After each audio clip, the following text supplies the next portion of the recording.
Hello, Sunshine Fam. How's your day going? Chloe here. And it's going to be a little bit of a tougher subject for me to cover. I have been going through a lot this past week. And I wanted to bring this out because if you remember, when I came back from Amarillo, I had made a couple of videos about why I moved back to Minnesota rather than heading on to San Diego. And it was because my cousin was treating me like her own personal Dr. Phil. And it was really bringing me down. I was happy to help her out as best I could with her move, with the house, with finances. I did not ask to stay with her. She offered to put me up, and I gave her a maximum time limit of 6 months. And within the first month and a half, I was already feeling drained. Like, the reason for my move was to make a better life for me. And don't get me wrong, I was very grateful that she was allowing me to stay with her. Not free, but, I did pay my portion as best I could with the limited amount of money I was making. But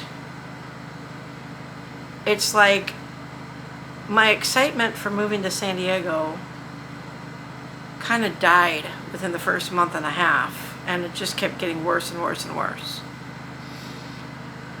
Well, let me show you this first anyway.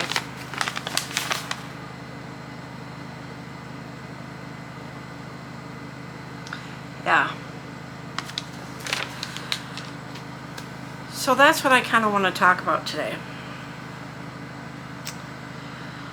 I gotta stop looking down. I need to look at you. Things are not going well in the family.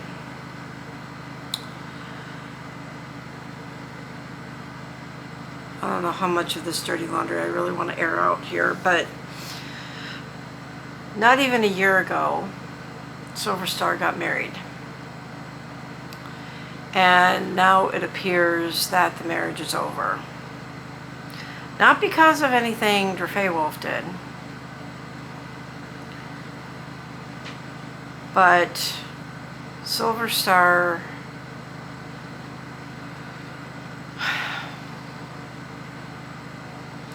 I don't know. I'm trying to process what I want to say because, I don't want to air out all my dirty laundry for everybody to see. But, I mean, when it doesn't have to do directly with me. I mean, I'm not married to Durfee Wolf. He is my son-in-law.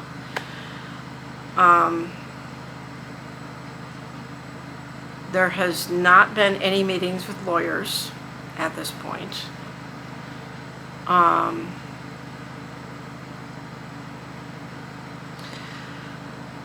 And there may not be for a very long time due to financial constraint on both sides. More her side than his, but he didn't do anything wrong. It was her choices. And I simply do not support what she's doing. Maybe I'll just leave it at that. Now, I have reached out to him as support for him. And it's been kind of an everyday thing. I'm trying to help him better himself. But it's almost like maybe it's just that generation that tends to be in codependent relationships where they expect the other person to make them feel better. And I guess in a way I was kind of like that in my late 20s, early to mid 30s as well. But I didn't give up on my marriage a year into it, or less than a year into it.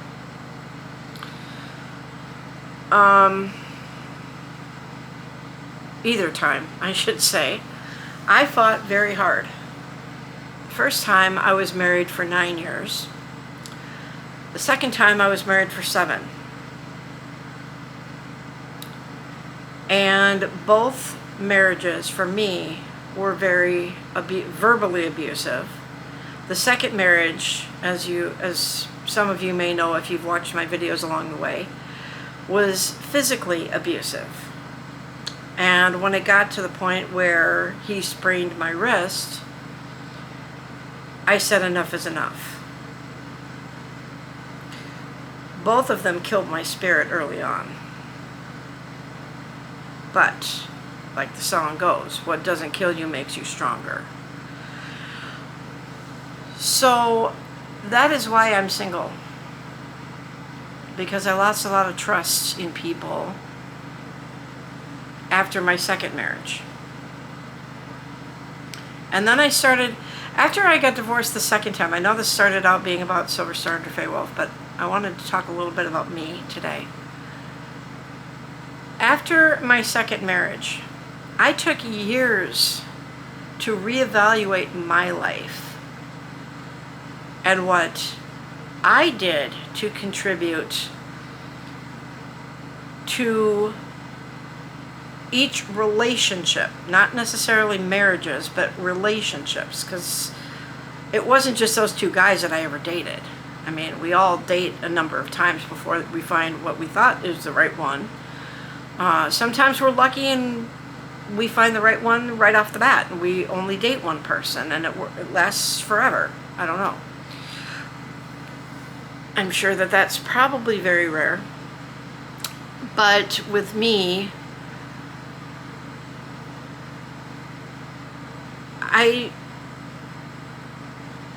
we each have to take responsibility for our own contributions in what makes or breaks a relationship.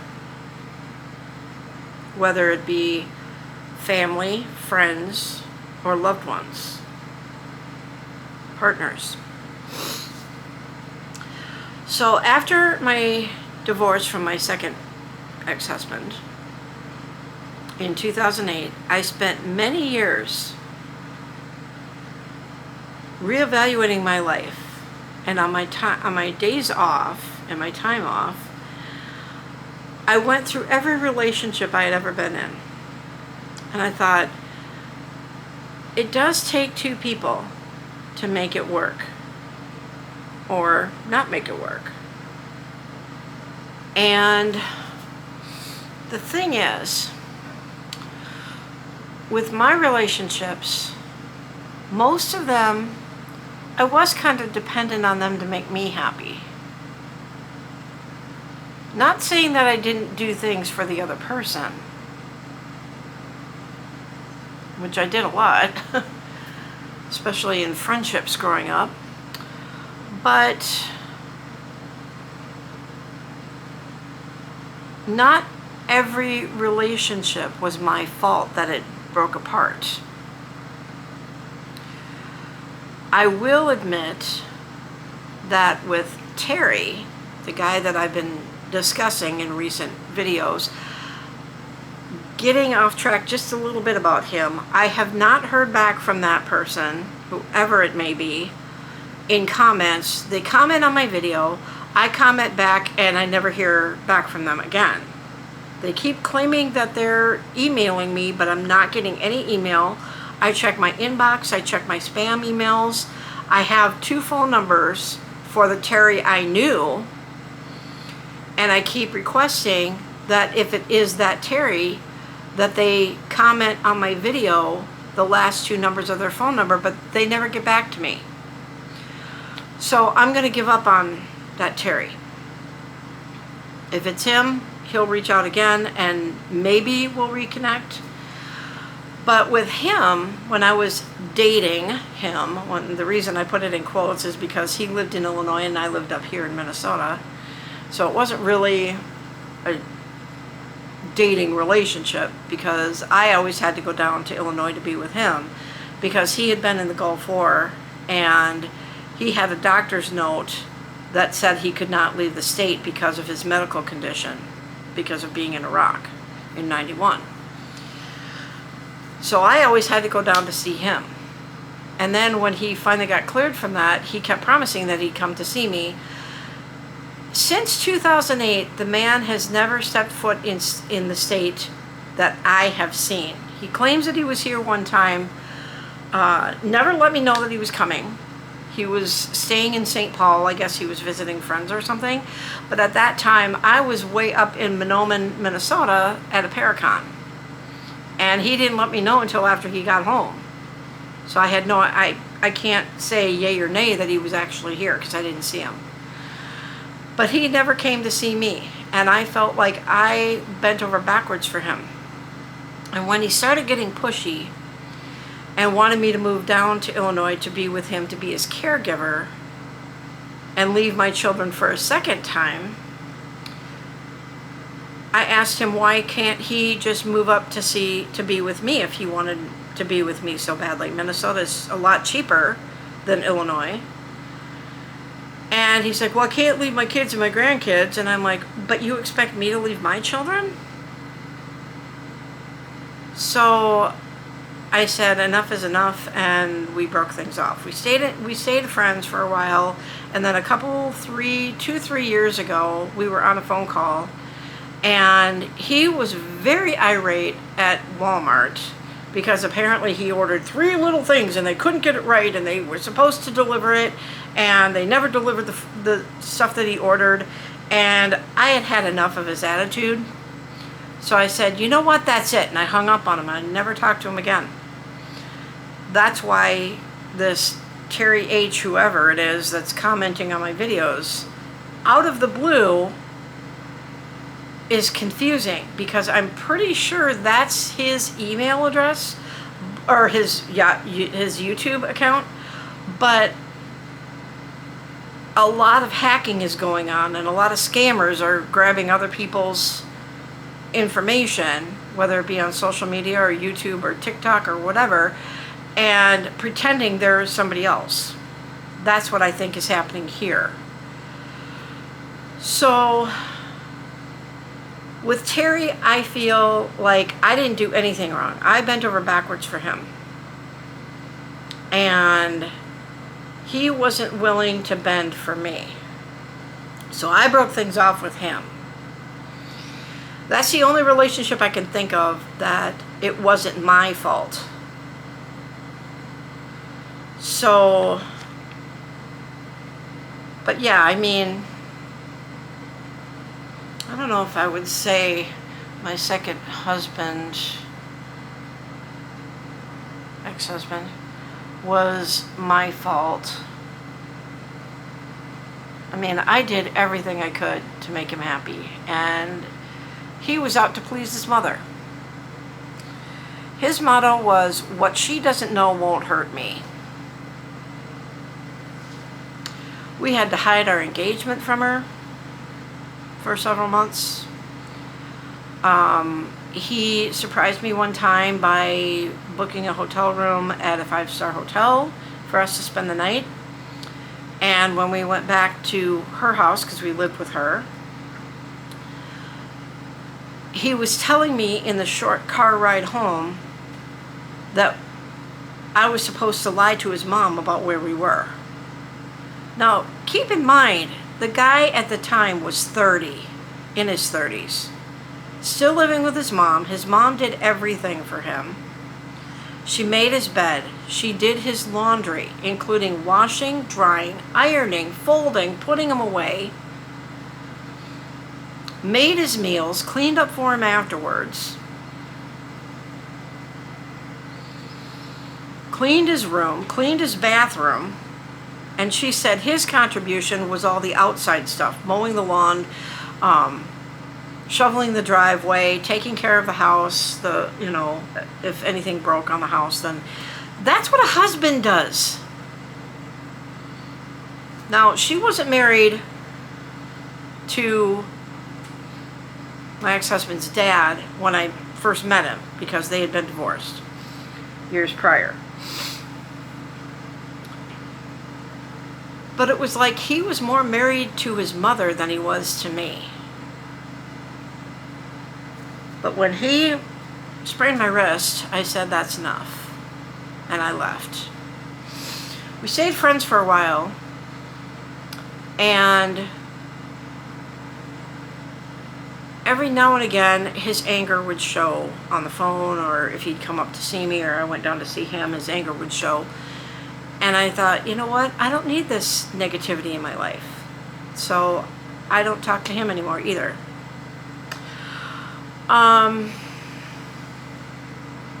But with every other relationship, yeah, maybe I was a little pushy. First husband, I will admit, I was not faithful to him towards the end. But that was, 8 years into the marriage? 8.5 years? Well, no, about 8 years into the marriage is when I became unfaithful. I'm not proud of that. But it happened. And even after he found out about it, he still wanted to work things out with me. And I told him, now this is my kid's dad, I told him, I'm tired of the roller coaster where it's up and down. I'd threatened to leave. Sometimes I would leave and spend a couple nights at my parents' and then go back to him and try to work things out. And then it would go back to the same old, same old. It was always about him. We always had to go to Sears, and he had to buy Snap-on tools. And for those of you that are not familiar with tools, Snap-on is a very expensive brand. He had like a 5-foot tall, like, red toolbox full of these Snap-on tools that he never used. He was big into model trains, and so he would spend a lot of money on model trains. And this is when my kids were little, and they needed clothes, and they needed food, and they needed toys, And I did everything I could to keep the marriage together. And when he was spending all of our money, that was the source of a lot of fights, as I'm sure it happens with everybody. Money is a big factor in fights in relationships. But I have been there for so many people over all these years. When I was younger, as I was getting to that earlier, as I was younger, I had a cousin on my mom's side that told me that I should be in a leadership role because he saw me as being like that. I had a friend in high school that said that I should be a counselor because I was always helping people. I do tend to do things for other people, and I don't take time for myself. And when I do, I feel guilty. So in a way, what I'm doing in this video is maybe I'm helping some of you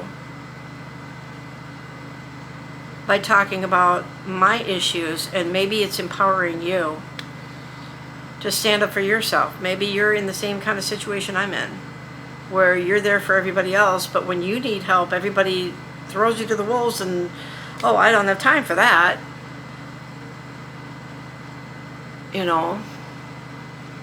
Don't ask me for help if you are not willing to reciprocate. That's basically what I'm saying. Now, I'm not putting everybody in this category. There are a few of you out there that have been there for me, and I greatly appreciate it, and I'm sorry that I haven't really been there for you much. And I'm going to try to rectify that. I keep saying that, and then I get into my own little bubble, and that's what being a recluse is. You just tune out the rest of the world and you worry about yourself. But I don't want to be everybody's Dr. Phil anymore. I'm not Dr. Phil. First of all, I have more hair. Second of all, I'm not a guy. Third of all, I don't have his money. Fourth of all, I don't live in California. So And of course, I don't have a psychiatry or psychology degree either. So going forward, I know I've been talking about this for years, but money has been the deciding factor on why I'm not completing some of these goals that I have. I do eventually want to live in San Diego. I'm happier out there. There's more things to do out there. To me, it's more exciting out there. But as with every place, it's exciting at first, but then once the mundane of your everyday life sets in, it probably would get boring. To quote a line from the play of Newsies, tell me this. Okay, this is the line, how it goes. Just tell me you're going somewhere and not running away. And the person that the woman is saying this to says, does it matter? And she turns back to him and says, if you go somewhere and it's not the right place, you can always go somewhere else. But if you're running away, no place will ever be the right place. I have to think on that. Another line from another movie that I live by is from Mamma Mia 2, towards the beginning of the movie, where young Donna is talking to her friends, and they're saying, where will you go? And she said, anywhere, everywhere. Life is short. The world is wide. I want to make some memories. Now, I may not be that far from being put out to pasture as far as age goes, but I'd like to think I have a few more years on this earth before I'm called home to heaven, or wherever I end up at. And in my opinion, you're never too old to try to make your goals happen. So another goal of mine is to eventually travel to Ireland, maybe on like between a 7 and 10-day tour. But that's expensive. First of all, I need a valid passport. Second of all, I need the money to go out there. So in order for that to happen, as I've been talking about for the last year and a half, couple of years, with all my medical issues, I'm still trying to pay off past debts. 2 people out there still owe me money, quite a bit of money, and I wish I could collect from them. I'm working on getting one person to pay me on a regular basis, which will help pay off my debt a little bit quicker. But my original goal, before the second ankle started going out on me,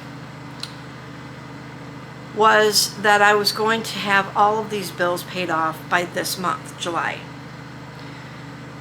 But because the foot thing happened, and I lost some time off of work, and other things have happened since then, and I've had to add a couple more bills that are smaller bills to the mix, I've had to extend that time period to pay off all my debts to be debt-free, like Sea-Dog is. So I have now given myself until about Christmas in December to have everything paid off. One thing that really hurt me was I have a credit card with my bank. I have a Kohl's credit card, which doesn't have a lot of credit limit on it anyway. And I have a Midas credit card for car repairs. Well, because I wasn't paying my bank credit card and my Midas card down quick enough. There were months that went by that I wasn't able to pay them anything. They lowered my credit limit by like half, which it helped me with my credit score, but it hurt me when I've been a little bit short of funds and I need things like, say, food. So I'm trying to get those bills paid down so that I can get back to them to see if they will increase my credit limit again. So I'm working on that. So once I get those bills paid below $1,000, I think Midas is below 1,000 now, but my bank credit card is not quite yet. And so I mean, they're seeing that I'm paying them off now. Like, I'm trying to pay them off every 2 weeks, but these other bills are kind of taking precedence. I'm trying to pay those other bills off so I don't have them on my wall, because they're only a few $100s. But once I get those paid off, hopefully I can increase my credit limit on my Midas and my bank credit card. And then I will have the money to travel. Now, again, I'm going to need to have a passport in order to travel internationally. Now, I could travel domestically on an enhanced ID, but an enhanced ID is only good for somewhere between 2 to 5 years, but a passport is good for like 10 years. So I thought it might cost a little bit more to have a passport, but it's good for a longer period of time, and I can use it both domestically and internationally. So it makes more sense for me to get a passport rather than an enhanced ID. So I hope that I will be able to at least travel to Ireland next year, maybe later in the year, but I have to get my debts paid up first and then get my credit limit increased again. Hopefully I can.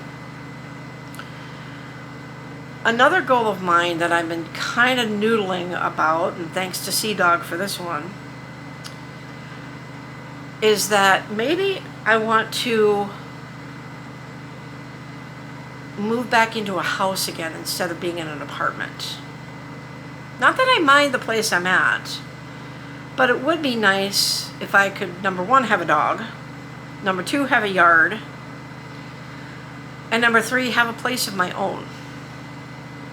Now, granted, I do know a thing or two about a house because I have lived in 2 different houses. One in Champlin, Minnesota, and one in Rockford, Illinois.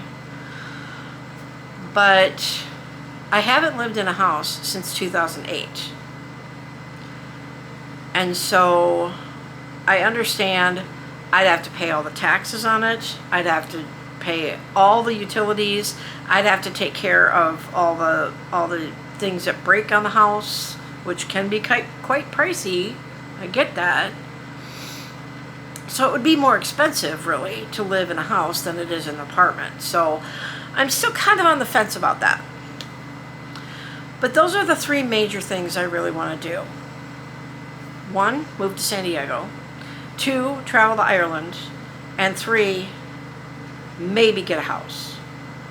But in order for those 3 things to happen, number 1 has to happen, and that is to be debt-free, which I'm working on. So I appreciate all the views that you guys have been giving my channel. I wish more of you would comment if you're able to.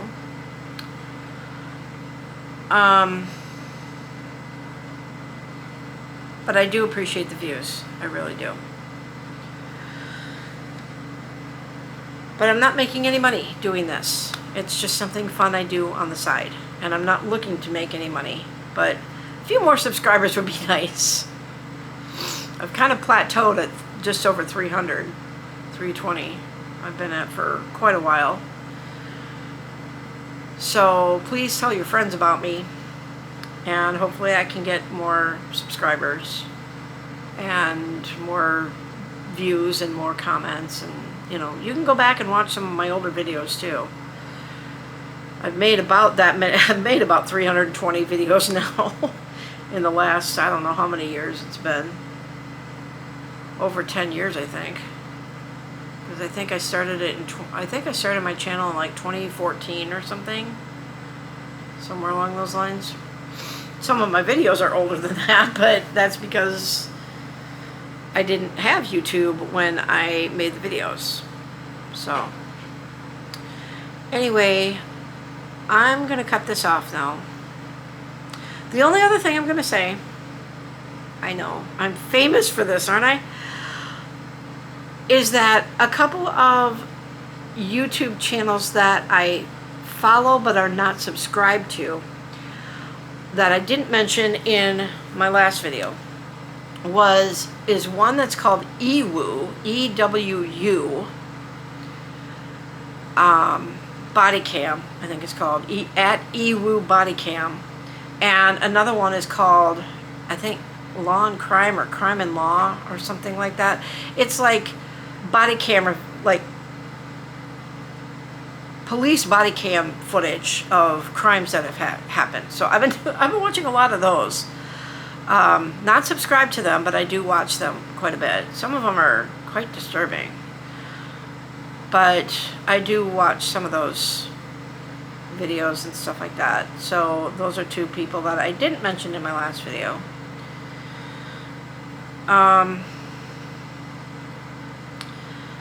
And the only other thing I'm going to say is, at this time, I'm not going to be supporting Silverstar and her channel anymore for quite a while. She has a lot to make up with me about. She said something pretty horrible about me, not to my face, but to somebody else. And when I confronted her about it, she did not deny saying it. And that really hurt, for all the times that I have supported her throughout the years. And so she and I are kind of at odds with each other right now. I am not really speaking to her. I did not blow up at her like I did my abuser. She hasn't felt that wrath, although I did take things away from her. But she knows what she did, and it's going to take a lot for me to trust her ever again.